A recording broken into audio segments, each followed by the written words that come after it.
Hey guys, what's up? Welcome back to another quick tutorial video. In this channel, we provide you with every possible solution to a specific problem. Whether it's a quick fix or a detailed tutorial, we are here to help you. So in today's video, I'm gonna be showing you how you could easily fix if your Google Drive is not playing a particular video.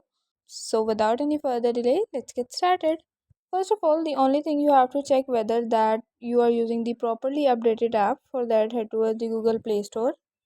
From the Play Store, what you have to do is to simply head towards the uh, search bar icon at the top and search for Drive. Now once you are here you have to make sure that you are using the updated version of the app, because updating usually fix all the bugs and glitches inside the app and you will get a smooth running application. But if you are still encountering the issue, simply go back, head towards your phone settings.